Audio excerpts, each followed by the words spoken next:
Welcome to plantation info. ಇವತ್ತು ನಾನು ಕಾಳು ಮೆಣಸಿನಲ್ಲಿ ಉತ್ತಮ ಇಳುವರಿಗೆ ಮಾಡಬೇಕಾದ ಸ್ಪ್ರೇ ಬಗ್ಗೆ ಹೇಳ್ತಾ ಇದ್ದೀನಿ.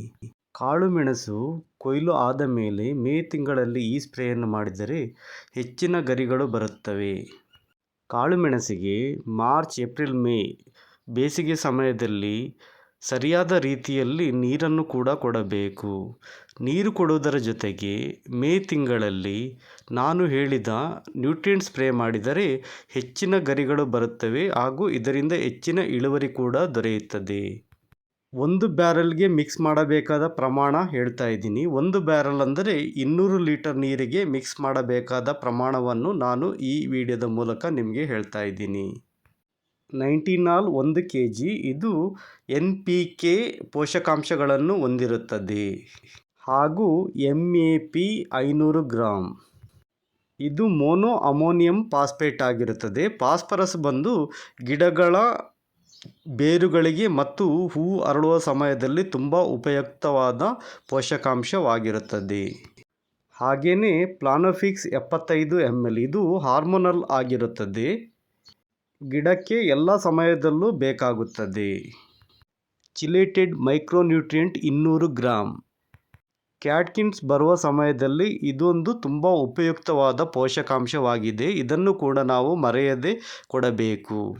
ಚಿಲೇಟೆಡ್ ಮೈಕ್ರೋನ್ಯೂಟ್ರಿಯೆಂಟ್ ಕೊಡುವುದರಿಂದ ಉತ್ತಮ ರಿಸಲ್ಟನ್ನು ಕೂಡ ಪಡೆಯಬಹುದು. ಹಾಗಾಗಿ ಚಿಲೇಟೆಡ್ ಮೈಕ್ರೋನ್ಯೂಟ್ರಿಯೆಂಟ್ ಕೊಡುವುದು ತುಂಬ ಉತ್ತಮ. ಹಾಗೆಯೇ gibberellic acid 500 ml gibberellic acid add ಮಾಡುವುದರಿಂದ ಉತ್ತಮ ಕ್ಯಾಟ್ಕಿನ್ಸ್ ಫಾರ್ವರ್ಡ್ ಆಗಿರುತ್ತದೆ. ಇದನ್ನು ಫ್ಲವರ್ ಬೂಸ್ಟರ್ ಅಂತ ಕೂಡ ಕರೀತಾರೆ.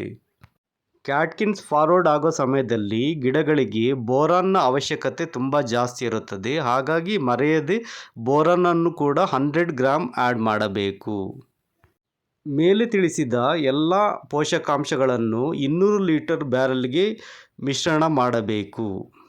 ಇದರ ಜೊತೆಗೆ ಸ್ಪ್ರೆಡ್ಡರನ್ನು ಕೂಡ ಯೂಸ್ ಮಾಡಬೇಕು. ಇವುಗಳನ್ನು ಚೆನ್ನಾಗಿ ಮಿಕ್ಸ್ ಮಾಡಿ ಮೇ ತಿಂಗಳಲ್ಲಿ ಎಲ್ಲ ಗಿಡಕ್ಕೂ ಸ್ಪ್ರೇ ಮಾಡಬೇಕು.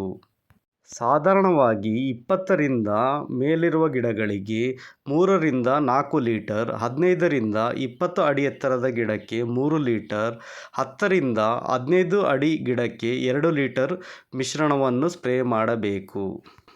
ಮೇ 25ರ ಒಳಗೆ ಈ ಸ್ಪ್ರೇಯನ್ನು ಮಾಡಿದರೆ ನಿಮಗೆ ಉತ್ತಮ ಗರಿಗಳು ಬರುತ್ತವೆ. ನೋಡಿ, ಈ ವಿಡಿಯೋದಲ್ಲಿ ತೋರಿಸಿದ್ವಲ್ಲ, ಈ ರೀತಿ ಹೆಚ್ಚಿನ ಗರಿಗಳು ಬರುತ್ತವೆ.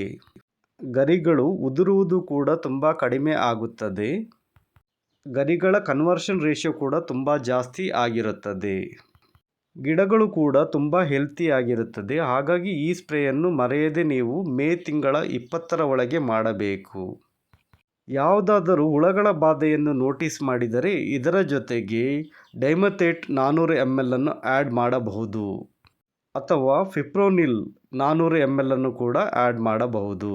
ಹಾಗೆಯೇ ಯಾವುದಾದರೂ ಶಿಲೀಂಧ್ರವನ್ನು ನೋಟಿಸ್ ಮಾಡಿದರೆ ನೀವು ಶಿಲೀಂಧ್ರನಾಶಕವನ್ನು ಕೂಡ ಬಳಸಬಹುದು. ಈ ರೀತಿಯ ಪೋಷಕಾಂಶಗಳ ಸ್ಪ್ರೇಯಿಂದ ದಾಟು ಕಾಳುಗಳು ಬರುವುದಿಲ್ಲ. ನೋಡಿ, ಈ ವಿಡಿಯೋದಲ್ಲಿ ತೋರಿಸ್ತಿದ್ವಲ್ಲ, ಈ ರೀತಿ ಯೂನಿಫಾರ್ಮಿಟಿಯಾಗಿ ಮೆಣಸು ಬರುತ್ತದೆ ಹಾಗೂ ಹೆಚ್ಚಿನ ಔಟ್ಟರ್ನ್ ಕೂಡ ದೊರೆಯುತ್ತದೆ. ಹಾಗಾಗಿ ನೀವು ಕೂಡ ಮರೆಯದೆ ಈ ಸ್ಪ್ರೇಯನ್ನು ಟ್ರೈ ಮಾಡಿ. ಈ ವಿಡಿಯೋ ಇಷ್ಟ ಆದರೆ ಪ್ಲೀಸ್ ಲೈಕ್ ಮಾಡಿ. ಹಾಗೆ ಅಗ್ರಿಕಲ್ಚರಲ್ ಇನ್ಫಾರ್ಮೇಷನ್ಗೆ ನಮ್ಮ ಚಾನಲ್ ಸಬ್ಸ್ಕ್ರೈಬ್ ಮಾಡಿ. ಹಾಗೆ ನಮಗೆ ಸಪೋರ್ಟ್ ಮಾಡೋದಕ್ಕೆ ಜಾಯ್ನ್ ಆಗಿ ಹಾಗೂ ನಮ್ಮ ವಿಡಿಯೋನು ಶೇರ್ ಮಾಡಿ. Thank you.